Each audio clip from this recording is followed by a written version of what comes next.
Hello, goddesses, gurus, and the like. However you magically identify, you are most welcome here. Just getting my sage going to cleanse my space, my personal body, my cards. Let's go ahead and call in, placing a hand on our hearts and taking a few deep breaths.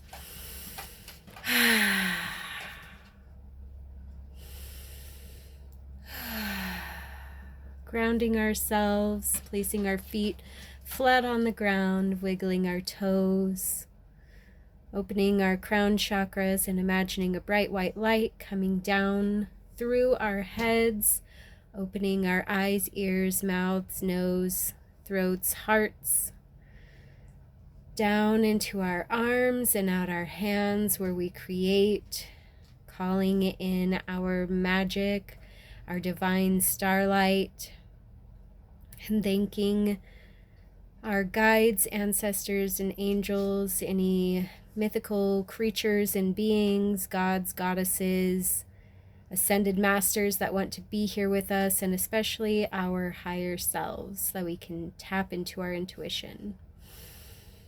Imagining our starlight in our core, helping hold us up to our own standards, helping us to be who we are here and now and always. Imagining it going down through our stomachs and all of our organs. And finally grounding ourselves to Mother Earth from this white light coming from our feet. Now we can imagine ourselves as a clear channel for this light to flow in and through, that we can bring forth messages with our personal intuition and magic. And so it is. Thank you. Thank you, thank you, thank you. Today we are focusing, I've got all this sage everywhere. Today we are focusing on the Justice card. So in this card, it's pretty similar to your typical Rider-Waite Justice card. So we see a being here with a purple veil behind them. They're holding a double-edged sword.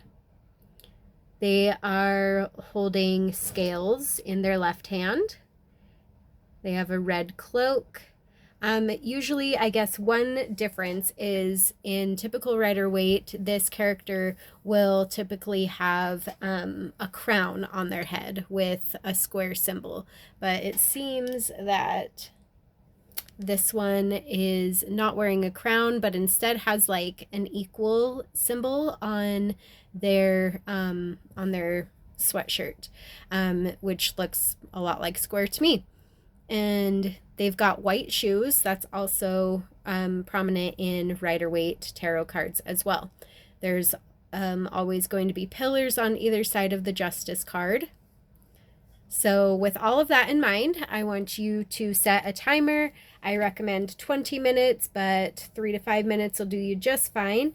And I want you to write down all of the things that you see in this card and the messages you feel, hear, know, and can express on this card as well. Go ahead and journal those. If you want to be thinking about what zodiac sign this card is associated with, you could write that down as well. And the planet and element that rules it, because we're going to be talking about that in this video too. So go ahead, take a look, pause, and we'll come back. All right, hopefully you got some good intuitive hits here on this card. What I wrote down as far as my intuition was fairness. I believe that justice is a fair card. I believe justice is always served, even if it's not immediately. I sensed balance with the scales, like a balance of fairness, of I know about this card just a little bit, so I did write down a little bit more of that, but we'll talk about that in a second. I did notice that there's pillars, like in the Hierophant. There's pillars there, and also I believe the High Priestess. Let me see if I can pull her up really quick. Aha, here she is. So each of these cards to me symbolize a figure that has authority and structure. We've talked about structure in each of these cards. So that's kind of what it represented to me. I would love to know what intuitive hits you got on this card. So go ahead and drop in the comments what intuitively came to you during your journaling. Let's go ahead and talk about the key elements in this card. So let's talk about keywords first. What keywords are associated with this card? So justice, obviously, fairness, truth, and cause and effect, and the law. So pretty self-explanatory, right? Let's go a little deeper with it and take a look at the sword and what this might symbolize. Swords, and we're going to be getting a little more into this when we get out of the major arcana and we start going into the suits. So swords, cups, wands, and pentacles. So swords represent the everything mental, logic, their air energy. And so the sword in this picture represents, like, I have made up my mind. I have the verdict. The verdict is in. I will bring justice, and the decision is made. It is a firm decision. She's holding the sword up, pointing into the air. I did mention earlier that it's a double-edged sword, meaning that it's got blades on both the left and the right side of the sword.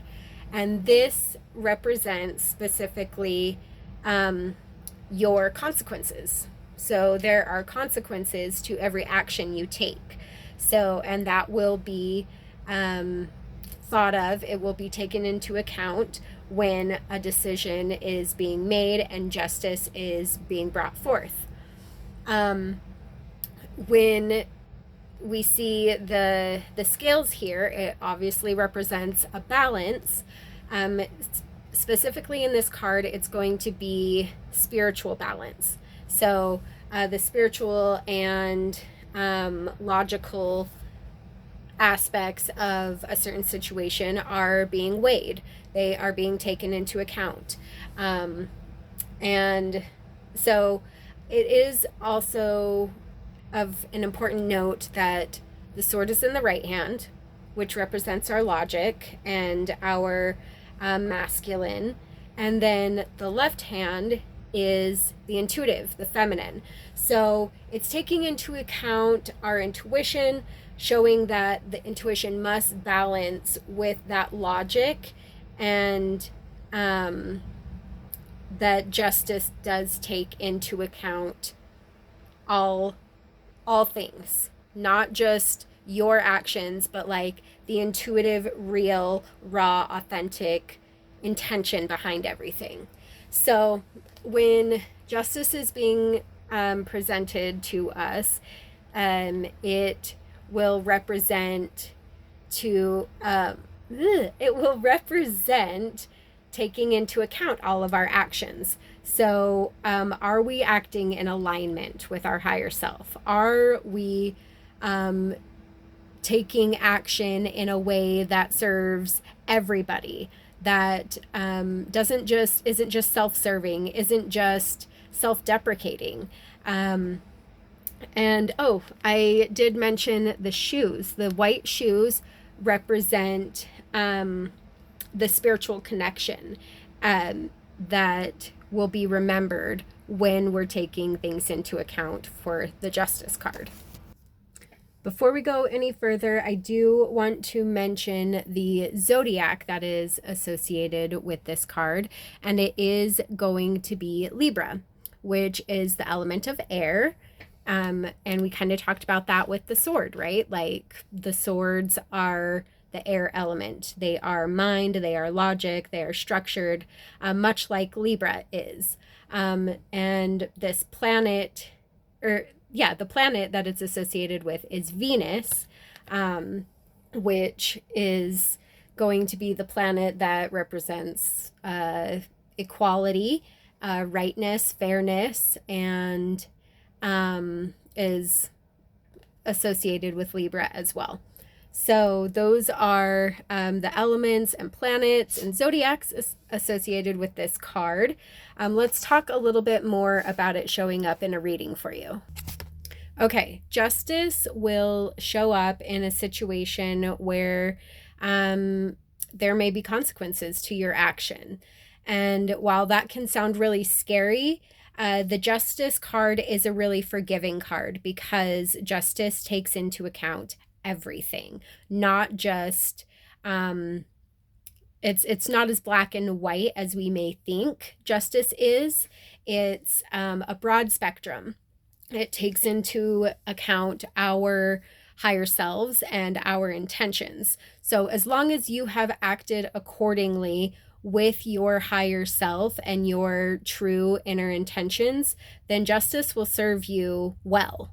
When it is in reverse, the keywords that are associated with can be unfairness, lack of accountability, and dishonesty. So if you have been those things, it's telling you that the consequences are at your doorstep. So when justice shows up, it is begging you to act in alignment with your higher self. That is the biggest message you can get from the justice card. So while it can seem scary if you've done some things that were not in accordance with your higher self, just always come back to that, like, okay, how can I now act in accordance with my higher self? How can I be in alignment and make this right? Because, like I said, justice is a very forgiving card, very willing to look at the full spectrum, and reminds us to take accountability for ourselves. So that's the justice card. I hope that you enjoyed this. Remember that you are kind, you are smart, you are important. I love you. Be a good friend and have a good day. Mwah.